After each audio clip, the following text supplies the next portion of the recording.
So hello guys, तो weekly current affairs वाले video में जुलाई महीने के तीसरे वाले हफ्ते का ये हमारा दूसरा वाला पार्ट है। तो चलिए स्टार्ट करते हैं।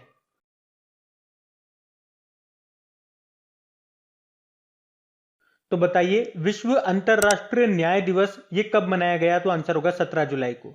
हर साल 17 जुलाई को ये विश्व अंतर्राष्ट्रीय न्याय दिवस के रूप में मनाया जाता है, world day of international justice. और अगर मैं आपसे पूछूं इंटरनेशनल क्रिमिनल कोर्ट इसका हेडक्वार्टर कहां पर है, ये आपको मिलेगा द हैग, नीदरलैंड में। अच्छा बताइए, नेल्सन मंडेला अंतर्राष्ट्रीय दिवस कब मनाया गया? तो आंसर होगा 18 जुलाई को। नेल्सन मंडेला एक प्रतिष्ठित व्यक्ति है जिन्होंने साउथ अफ्रीका के रंगभेद शासन पर विजय प्राप्त की थी और वे स्वतंत्र दक्षिण अफ्रीका के लोकतांत्रिक रूप से चुने गए पहले राष्ट्रपति थे। और उन्हें रंगभेद विरोधी संघर्ष के कारण 27 सालों तक रॉबेन द्वीप के कारागार में रखा गया था। 27 सालों तक। अच्छा, यहां से एक प्रश्न मैं आपसे पूछूं, आप बताओ नेल्सन मंडेला विश्व मानवतावादी पुरस्कार 2021 के लिए किसको मिला था? ये मैं आपको कई बार बता चुका हूं और मैं उम्मीद करूंगा इसका आंसर आप दे पाओगे। कमेंट बॉक्स में दो। बाकी नेल्सन मंडेला इन्हें भारत का सर्वोच्च नागरिक सम्मान भी मिल चुका है, जिसे आप कहते हो भारत रत्न, 1990 में मिला था। वैसे आप 3 नाम याद रख लो क्योंकि 3 विदेशी नागरिक थे जिन्हें भारत रत्न मिला। मदर टेरेसा, पाकिस्तान के खान अब्दुल गफ्फार खान और ये नेल्सन मंडेला हो गए। और नेल्सन मंडेला को गांधी शांति पुरस्कार भी मिल चुका है सन 2001 में। और इनकी एक फेमस बुक आप याद रखो जो कि एग्जाम में एक बार पूछी गई थी। बुक का नाम है लॉन्ग वॉक टू फ्रीडम।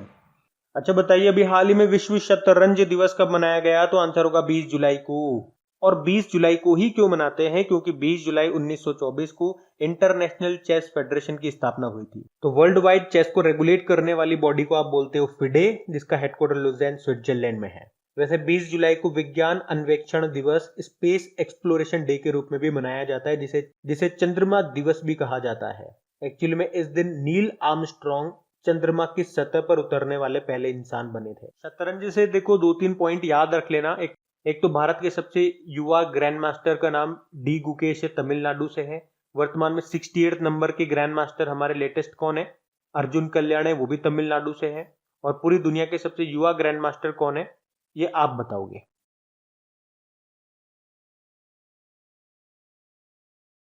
तो बताइए, हाल ही में देश में पहली बार किस राज्य में मोंग फ्रूट की खेती शुरू की गई थी? तो आंसर होगा हिमाचल प्रदेश में। तो हिमाचल प्रदेश के कुल्लू में चीन से लाए गए मोंग फ्रूट की खेती शुरू की गई। मोंग फ्रूट ये अपने गुणों के लिए नॉन कैलोरिक और नेचुरल स्वीटनर है, शक्कर से ज्यादा मीठा होता है ये। मोंग फ्रूट क्यों कहते हैं इसको? क्योंकि सबसे पहले बौद्ध भिक्षुओं ने इसका इस्तेमाल करना शुरू किया था। अच्छा, यहीं से रिलेट करके एक क्वेश्चन मैं आपसे पूछता हूं, बताओ गुजरात ने ड्रैगन फ्रूट का नाम बदल के क्या कर दिया?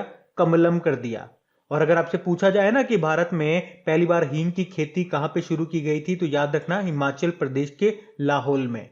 और अभी हिमाचल प्रदेश के बकलो में एक एक्सरसाइज हुआ था अमेरिका और भारत के बीच में, उसका नाम है वज्र प्रहार 2021। और ई कैबिनेट प्रणाली को लागू करने वाला देश का पहला राज्य कौन सा बना? हिमाचल प्रदेश बना है। अगर पूछा जाए 100% एलपीजी गैस कनेक्शन वाला पहला राज्य कौन सा बना, तो भी आंसर होगा हिमाचल प्रदेश। एलपीजी आ गया, लिक्विफाइड पेट्रोलियम गैस। यहां से एक प्रश्न मैं आपको बताता हूं जो साइंस का प्रश्न एग्जाम में आता है। एक तो ये याद रखो, एलपीजी किसका मिश्रण है? प्रोपेन और ब्यूटेन का। और प्रश्न ये आता है कि एलपीजी जो आपके घर में गैस होती है रसोई में, जब वो लीक होती है तो जो स्मेल आती है ना, वो किसके कारण आती है? उसमें के लिए क्या मिलाया जाता है उसके लिए? Ethyl mercaptan. ये याद रखना।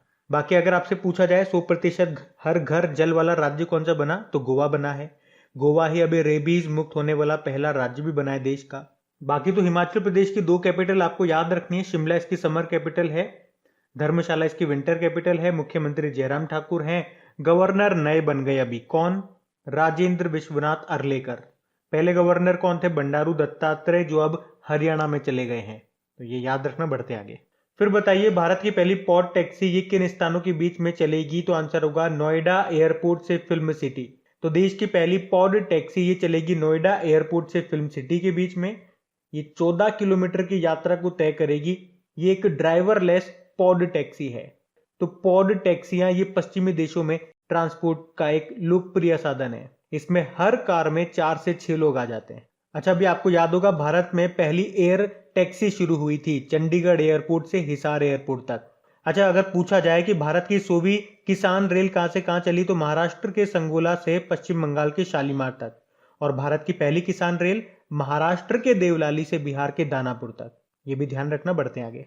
फिर बताइए अभी हाल ही में किस देश ने विश्व के सबसे बड़े तैरते सौर पैनल फार्मों में से एक का अनावरण किया? तो आंसर होगा सिंगापुर ने। तो अभी सिंगापुर ने विश्व के सबसे बड़े फ्लोटिंग सोलर फार्मों में से एक को शुरू कर दिया है। ये 45 फुटबॉल मैदानों के बराबर के क्षेत्र में फैला हुआ है और ये जो सोलर फार्म है ये सालाना लगभग 42 किलो टन कार्बन उत्सर्जन को कम करने में मदद करेगा। अच्छा, सिंगापुर की कैपिटल होती है Singapore city, Singapore dollar currency है, प्रधानमंत्री है ली सीन लूंग।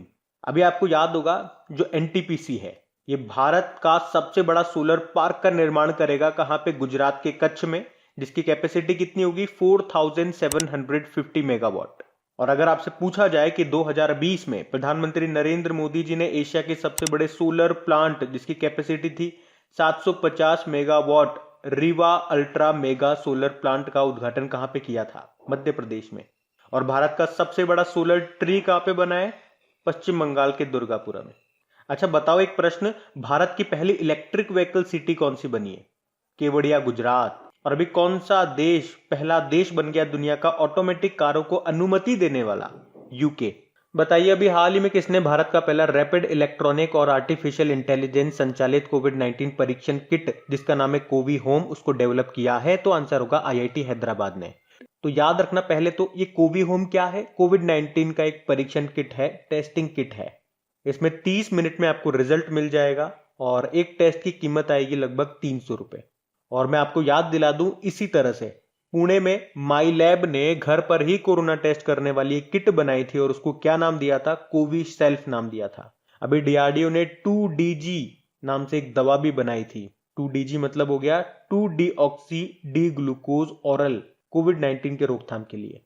बाकी आईआईटी मंडी, इसके वैज्ञानिकों ने एक एप्लीकेशन बनाया जिसमें किसान आलू के पत्तों की फोटो खींच करके उनको ये पता लग जाएगा कि जो उनके आलू की फसल है उसमें रोग लगा हुआ है या नहीं लगा हुआ। अभी आईआईटी रोपड़ ने ऑनलाइन फरेबी का पता लगाने के लिए फेक बस्टर नाम से एक डिटेक्टर बनाया था। अच्छा बताइए भारत का पहला ग्रीन हाइड्रोजन प्लांट किसके द्वारा बनाया जाएगा? तो आंसर होगा इंडियन ऑयल कॉर्पोरेशन के द्वारा।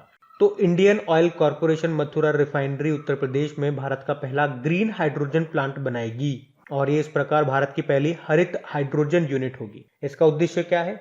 स्वच्छ ऊर्जा यानी कि क्लीन एनर्जी और ग्रीन एनर्जी को बढ़ावा देना।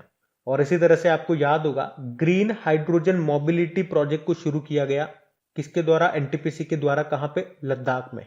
और अगर आपसे पूछा जाए देश का पहला एलपीजी सुविधा संयंत्र प्लांट कहां पे उद्घाटन हुआ था? अभी इसका नागपुर में, जिसका उद्घाटन किया था नितिन गडकरी ने। और 100% कोविड वैक्सीनेशन वाला देश का पहला यूनियन टेरिटरी अभी लद्दाख ही बना था। और 100% वैक्सीनेशन वाला भारत का पहला गांव कौन सा बना? जम्मू कश्मीर का वेयान गांव। इंडियन ऑयल कॉर्पोरेशन की बात करेंगे, इसके अध्यक्ष हैं श्रीकांत माधव वैद, तो ये ध्यान रखना।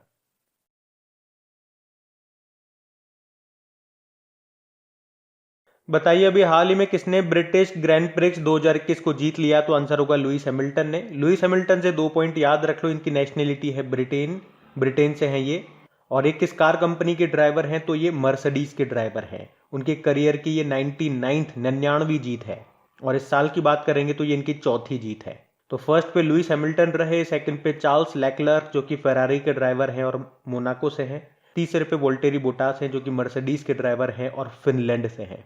और इस साल की ये 10वें नंबर की रेस है। और अगर आप में से कोई इस वीडियो को फर्स्ट टाइम देख रहा है तो इतना सा बताऊंगा कि इन सभी रेस का क्विज बना करके आपकी क्रेक एग्जाम एप्लीकेशन पे अपलोड कर दिया गया है, जहां जाकर के आप इनकी अच्छे से प्रैक्टिस कर सकते हैं। लिंक आपको नीचे डिस्क्रिप्शन में मिल जाएगा एप्लीकेशन का। बढ़ते हैं आगे।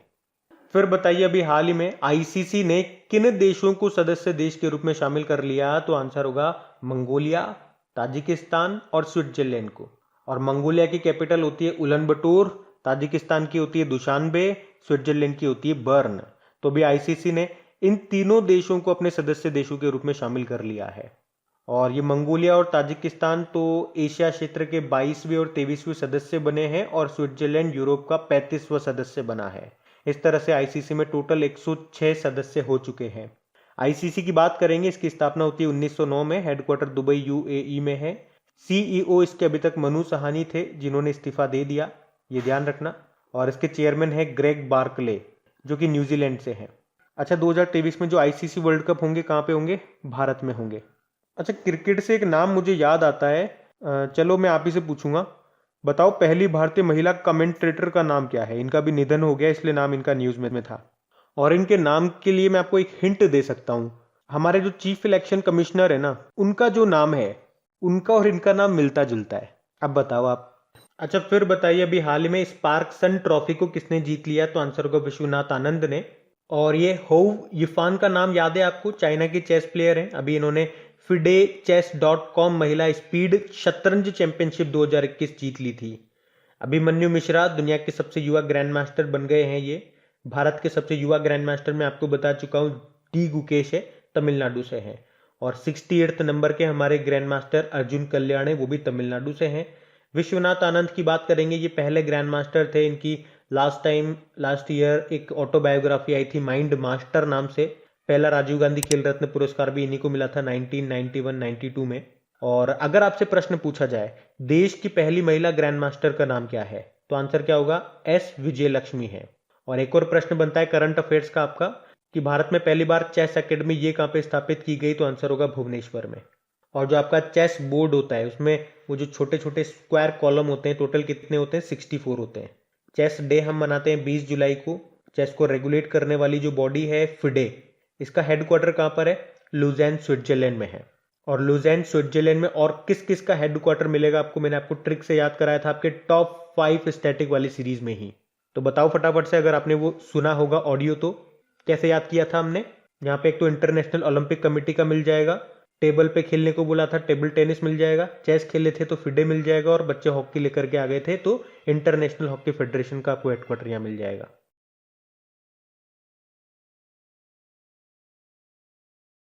फिर बताइए, अभी हाल ही में द इंडिया स्टोरी नाम की बुक को किसने लिखा है? तो आंसर होगा बिमल जालान ने। इंपॉर्टेंट मार्क कर लेना। बिमल जालान आप जानते हो आरबीआई के पूर्व गवर्नर रह चुके हैं। अभी इन्होंने ये बुक लिखी है जिसका नाम है द इंडिया स्टोरी। और वैसे इनके और कुछ बुक्स भी हैं जैसे कि India then and now, India ahead, ये भी आप ध्यान रख सकते हो। मतलब सबके नाम आप नोटिस करो इंडिया से ही चालू हो रहे हैं। बाकी उर्जित पटेल, ये भी आरबीआई के पूर्व गवर्नर रह चुके हैं, इन्होंने भी एक बुक लिखी है overdraft saving the Indian saver. Viral Acharya RBI के पूर्व डेप्यूटी गवर्नर थे, इन्होंने कौन सी बुक लिखी थी? Quest for restoring financial stability. Amartya Sen आप जानते हो, भारत के पहले व्यक्ति थे जिनको अर्थशास्त्र का नोबेल पुरस्कार मिला था 1998 में। उसके एक साल बाद इनको भारत रत्न भी मिल गया था। तो देखो कितने इंपॉर्टेंट व्यक्ति हैं, और इनकी तो बुक आ गई, तो बुक तो इंपॉर्टेंट होगी ही सही, इसीलिए मैं इनका नाम बार बार बताता हूं। कौन सी बुक लिखी इन्होंने? Home in the world. एक सलमान रुश्दी का नाम भी याद रख लो, लैंग्वेजेस ऑफ ट्रुथ ऐसे नाम की बुक लिखी। अमिताभ घोष भी इंपॉर्टेंट नाम है, ये भी याद रखो, द लिविंग माउंटेन नाम की बुक लिखी है। ये कुछ ऐसे व्यक्ति आपको नाम से ही पता लग जाएगा कि हाँ यार ये नाम क्वेश्चन में आ सकता है। उसके अलावा 2-3 नाम मैं आपको और बताता हूं, जैसे कि शरण कुमार लिम्बारे, 30वां सरस्वती सम्मान मिला था इनको इनके मराठी उपन्यास सनातन के लिए। शरद पगारे का नाम याद रखो, 30वां व्यास सम्मान मिला इनको इनके उपन्यास पाटलिपुत्र की सम्राज्ञी के लिए। और मोहन कृष्ण बोहरा, 30वां बिहारी पुरस्कार मिला था इनको इनके उपन्यास तस्लिमा संघर्ष और साहित्य के लिए। तो यहाँ पे मैंने बहुत इंपॉर्टेंट पॉइंट्स और नाम बताया, आपको ध्यान रखना है इनको। बढ़ते हैं आगे। फिर बताइए, अभी हाल ही में आरएसएस बिल्डिंग इंडिया थ्रू सेवा नाम की बुक को किसने लिखा? सुधांशु मित्तल ने लिखा है। तो आरएसएस यानी कि राष्ट्रीय स्वयं सेवा संघ पर भाजपा नेता सुधांशु मित्तल की बुक को अब चीनी भाषा में अनुवाद किया गया है। बुक का नाम है आरएसएस बिल्डिंग इंडिया थ्रू सेवा। इसका चीनी भाषा में अनुवाद किसने किया, ट्रांसलेट किसने किया? तो जैक बो ने। बाकी मैंने आपको बताया Bimal Jalan the India story नाम की बुक को लिखा। Kaushik Basu policy makers journal from नई दिल्ली टू वॉशिंगटन डीसी नाम की बुक को लिखा था, और इनको एक अवार्ड भी मिला है जिसको कहते हैं हेम्बोल्ट रिसर्च अवार्ड। बाकी Ashok Chakravarti the struggle within a memoir emergency नाम की बुक को लिखा था।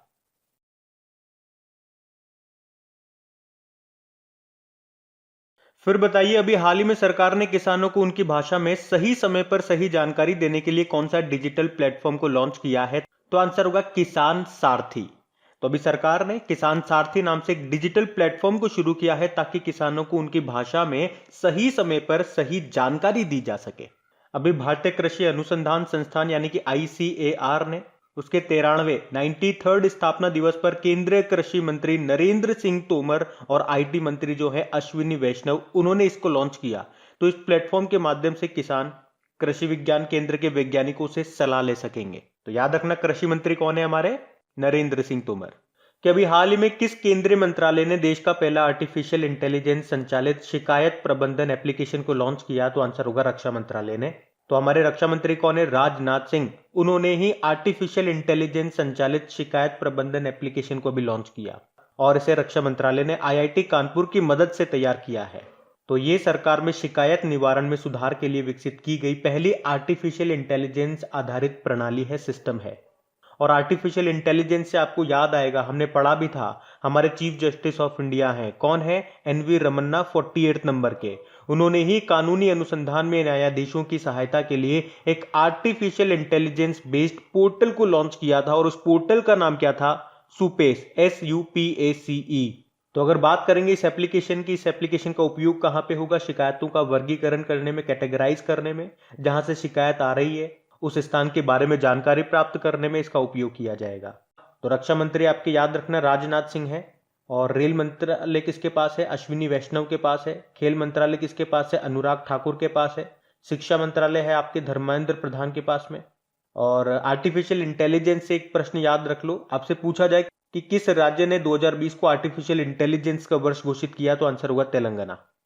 फिर बताइए अभी हाल ही में किस आईआईटी ने एनबी ड्राइवर नाम से एक आर्टिफिशियल इंटेलिजेंस बेस्ड गणितीय मॉडल को डेवलप किया, तो आंसर होगा आईआईटी मद्रास ने।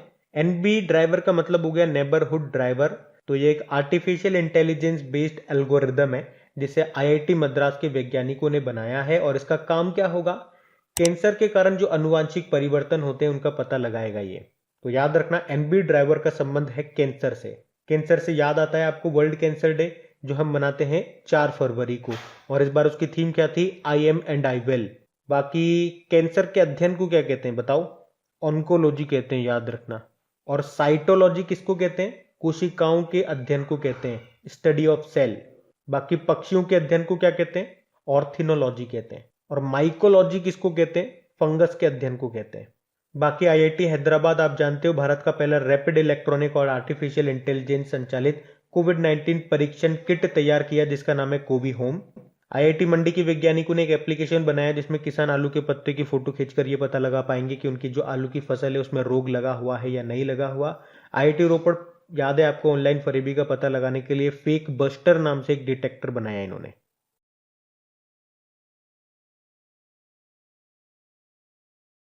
अच्छा बताइए अभी हाल ही में भारत के पहले पुलित्जर पुरस्कार विजेता किस भारतीय पत्रकार का निधन हो गया, तो आंसर होगा दानिश सिद्दीकी को।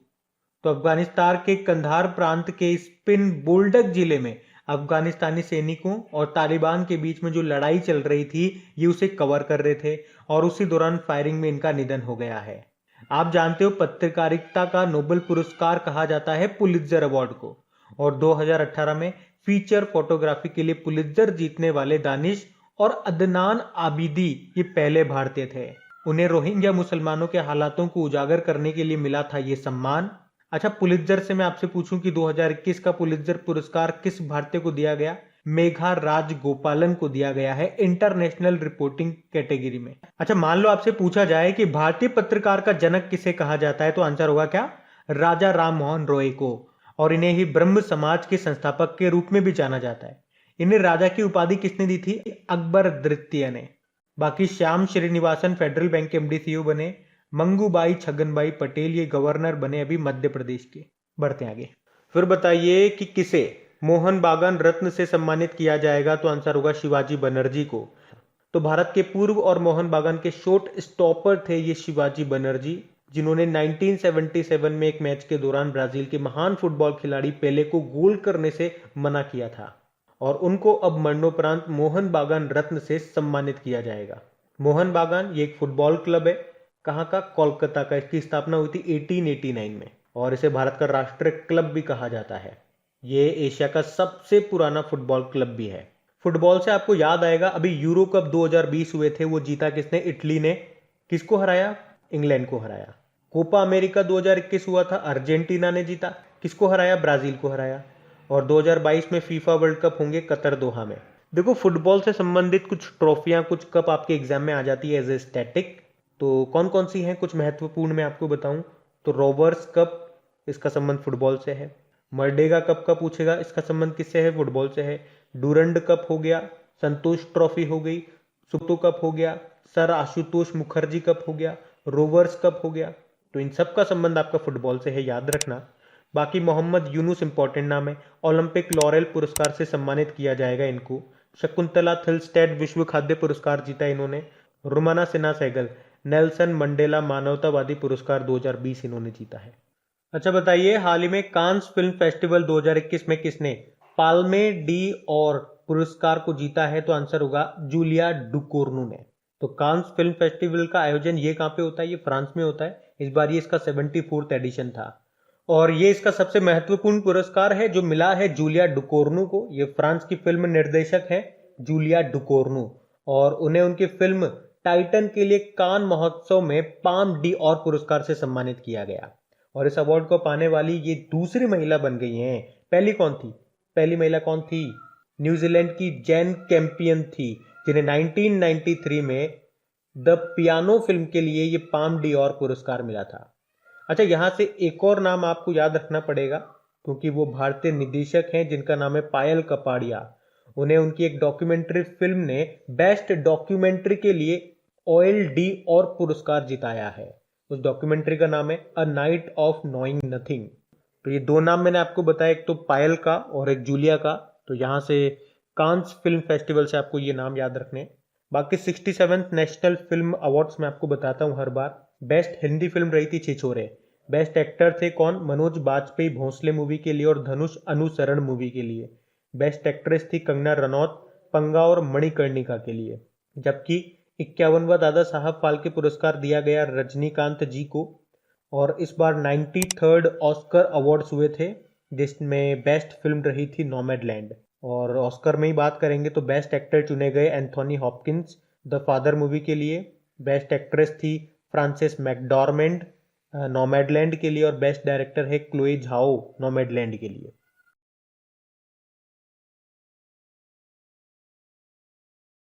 फिर बता, अभी हाल ही में किस रेलवे स्टेशन का नाम बदलकर बनारस कर दिया गया?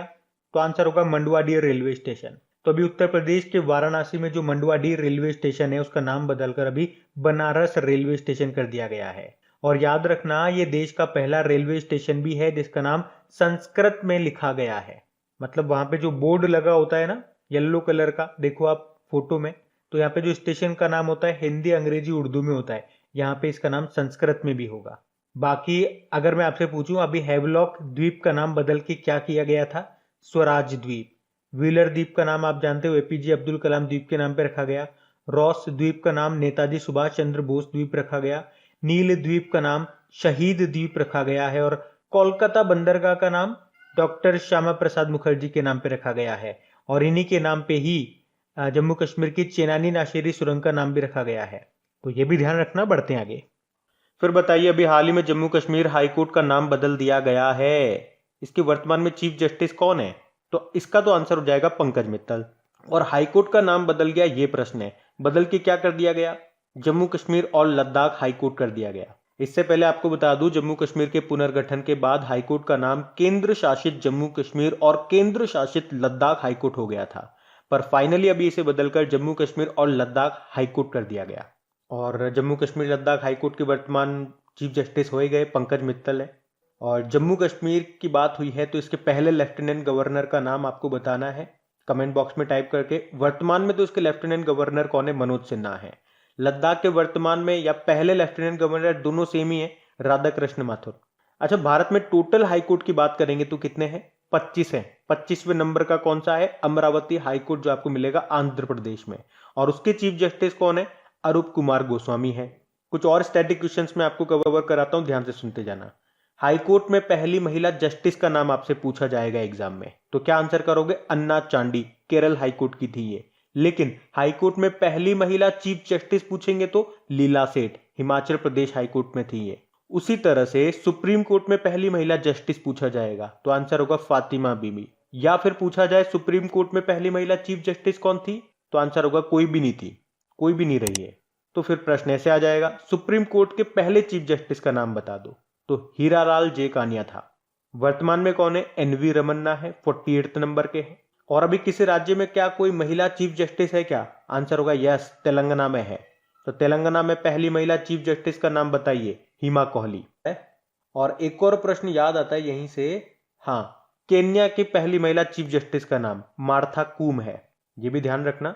और वैसे सुप्रीम कोर्ट के चीफ जस्टिस का रिटायरमेंट आयु कितना होता है, एज कितना होता है, 65 ईयर होता है। और उसी तरह से हाई कोर्ट के चीफ जस्टिस का 62 ईयर होता है, ये भी ध्यान रख लो। बाकी दीपांकर दत्त ये बॉम्बे हाई कोर्ट के चीफ जस्टिस है, विक्रमनाथ गुजरात के हैं।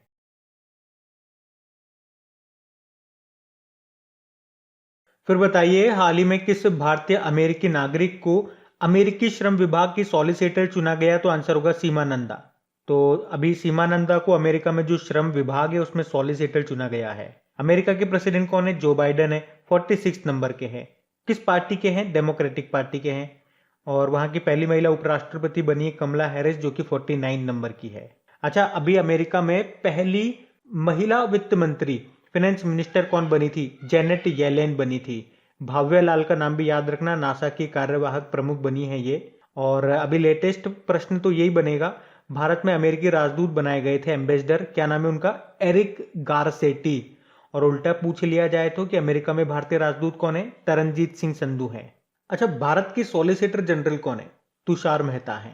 और भारत के अटॉर्नी जनरल के वेणुगोपाल हैं, जिनका भी 1 साल कार्यकाल बढ़ा दिया गया था। और इनके बारे में बताया गया आर्टिकल 76 में। बाकी पवन सिंह अभी टोक्यो ओलंपिक के लिए पहले भारतीय ज्यूरी के रूप में इनको चुना गया था। बाकी अशोक कुमार टोक्यो ओलंपिक में कुश्ती में एम्पायरिंग करने वाले एकमात्र ये भारतीय हैं। और Abdulla Shahid United nation general assembly के 76th सेशन का इनको अध्यक्ष चुना गया है। वैसे ये है कौन? ये मालदीव के विदेश मंत्री हैं। एक नाम और याद रखो आप, डॉक्टर पैट्रिक अमोत का, WHO के कार्यकारी बोर्ड के अध्यक्ष बने हैं ये।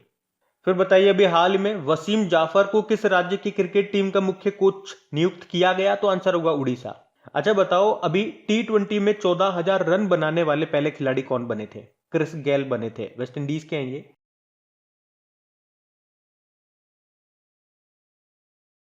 फिर बताइए, अभी किस राज्य में बोनालू उत्सव मनाया गया? तो आंसर होगा तेलंगाना में। तो बोनालू ये पारंपरिक लोक उत्सव है जो हर साल तेलुगु में आषाढ़म महीने यानी कि जून जुलाई में पड़ता है ये। और इस बोनालू उत्सव को सन 2014 में जब तेलंगाना राज्य बना था ना, आंध्र प्रदेश से अलग होकर के, उस समय के जो मुख्यमंत्री थे के चंद्रशेखर राव, उनके नेतृत्व वाली सरकार ने इसे राज्य उत्सव घोषित किया था। तो एक प्रश्न तो आपको यही बन जाता है कि किस वर्ष इसे राज्य उत्सव घोषित किया गया? तो आंसर होगा 2014 में।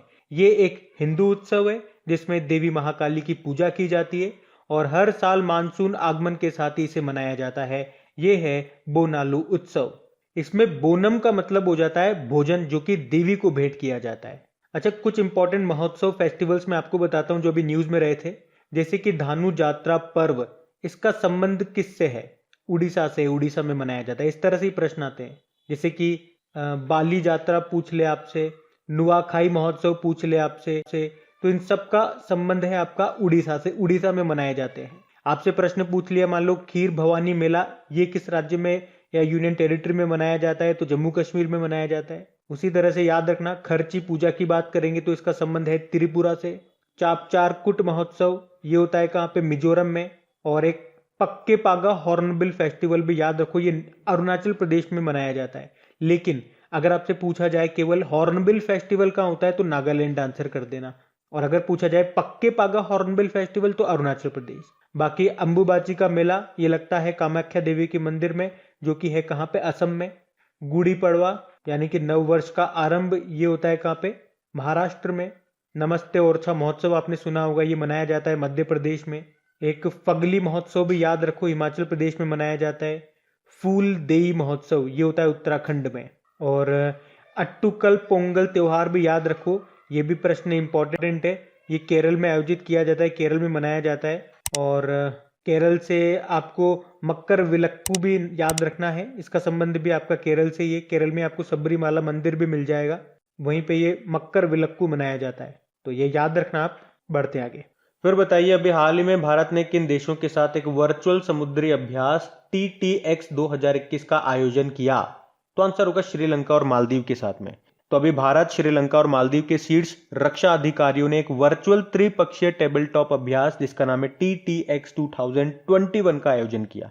और ये जो अभ्यास था ये समुद्री अपराधों जैसे कि नशीले पदार्थों पर अंकुश लगाने, क्षेत्र में समुद्री खोज और बचाव में सहायता पर केंद्रित था और इसे मैरीटाइम वॉरफेयर सेंटर मुंबई के द्वारा कोऑर्डिनेट किया गया। अब एक्सरसाइजेस की बात है तो कुछ मैं आपको रिवाइज करा दूं, जो हमेशा मैं आपको कराता हूं उसी सीक्वेंस में, देखो याद रखने में आसानी रहेगी आपको। जैसे कि खंजर एक्सरसाइज की बात करेंगे तो भारत और किर्गिस्तान के बीच में हुआ था इसी साल, ये कहाँ पे, बिश्केक में।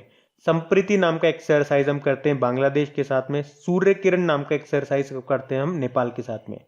फ्रांस के साथ इसी साल डेजर्ट नाइट नाम का एक्सरसाइज किया था हमने राजस्थान में। वैसे फ्रांस के साथ हम वरुण भी करते हैं, गरुड़ भी करते हैं और शक्ति भी करते हैं, लेकिन गरुड़ शक्ति को जोड़ोगे तो बन जाएगा गरुड़ शक्ति, जो हम करते हैं इंडोनेशिया के साथ में। जबकि मित्र शक्ति हम किसके साथ करते हैं, श्रीलंका के साथ में। श्रीलंका के साथ तो हम स्लाइनेक्स नाम का एक्सरसाइज भी करते हैं, और स्लाइनेक्स से आपको याद आएगा सिम्बैक्स, जो हम करते हैं सिंगापुर के साथ में। और मित्र से आपको याद आएगा मैत्री हम करते हैं थाईलैंड के साथ में। और शक्ति से आपको एक इंपॉर्टेंट क्वेश्चन याद आना चाहिए, ऑपरेशन शक्ति। ये दूसरा भारतीय परमाणु परीक्षण था जो कि पोखरण में हुआ था 1998 में। पहला कौन सा था, स्माइलिंग बुद्धा था, जो 1974 में हुआ था। बाकी मालदीव के साथ कौन सा करते हैं, एक्वेरियन करते हैं। जापान के साथ एक तो धर्मा गार्जियन करते हैं और जिमेक्स भी करते हैं। काजिंद हम करते हैं कजाकिस्तान के साथ में। तो ये कुछ इंपॉर्टेंट एक्सरसाइजेज हैं, ये आप ध्यान रखना। वैसे यूएसए के साथ इस साल हमने 2 किए, वो भी आपको याद होगा। एक तो वज्र प्रहार जो कि हिमाचल प्रदेश के बकलो में की है, और एक युद्ध अभ्यास जो कि राजस्थान में की है, ये भी ध्यान रख लो। वैसे हम यूएसए के साथ टोटल 4 करते हैं। 2 तो मैंने आपको बता दिया, और 2 कौन सी है, टाइगर ट्रियम्फ जो कि एक ट्राई सर्विस एक्सरसाइज है, और एक कोप इंडिया नाम की एक्सरसाइज भी हम करते हैं। बढ़ते आगे। फिर बताइए, क्षेत्रीय कनेक्टिविटी बढ़ाने के लिए स्थापित किए जा रहे नए क्वाड ग्रुप में कौन से देश शामिल होंगे? तो आंसर होगा यूएसए, अफगानिस्तान, पाकिस्तान और उज्बेकिस्तान। तो एक जो क्वाड ग्रुप ऑलरेडी बना हुआ है वो तो आप जानते हो, जिसमें इंडिया है, जापान है, ऑस्ट्रेलिया है और अमेरिका है। और ये क्वाड ग्रुप क्यों बनाया गया था? हिंद प्रशांत में चीन की चुनौती से मुकाबला करने के लिए। तो अब इसी की सफलता को देखते हुए एक नया क्वाड ग्रुप बनाया गया है, क्षेत्रीय संपर्क को बढ़ाने के लिए और अफगानिस्तान में शांति स्थापित करने के लिए। और इसमें कौन कौन से देश होंगे? यूएसए होगा, अफगानिस्तान होगा, पाकिस्तान भी होगा और उज्बेकिस्तान भी होगा। और अफगानिस्तान इसमें फोकस देश होगा। अच्छा, उज्बेकिस्तान से आपको याद आता है, अभी हमने इसके साथ एक एक्सरसाइज किया था रानी के खेत में। कौन सा? डस्ट लेक 2, उत्तराखंड के रानी खेत में किया था, याद रखना ये।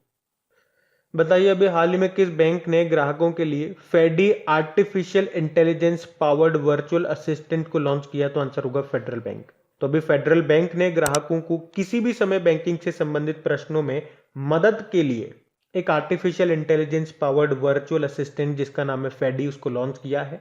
तो फेडी को एलेक्सा, गूगल असिस्टेंट, व्हाट्सएप के माध्यम से एक्सेस किया जा सकेगा। इससे पहले आपको याद होगा फेडरल बैंक ने फेड सेल्फी नाम से एक सुविधा भी शुरू की थी, जिसमें क्या होता है, व्यक्ति केवल एक सेल्फी लेकर के अपना खाता खोल सकता है। फेडरल बैंक, इसका हेडक्वार्टर अल्वा केरल में मिलेगा। अभी एमडी सीईओ फिर से बन गए, कौन? श्याम श्रीनिवासन। इसका टैगलाइन होता है योर परफेक्ट बैंकिंग पार्टनर। अभी याद होगा आपको, एचडीएफसी बैंक ने डॉक्टरों को श्रद्धांजलि देने के लिए सलाम दिल से पहल शुरू की थी। एसबीआई ने हेल्थ सेक्टर को मदद देने के लिए आरोग्यम हेल्थ केयर बिजनेस लोन शुरू किया था। और जन स्मॉल फाइनेंस बैंक ने आई चूज माई नंबर सुविधा को शुरू किया।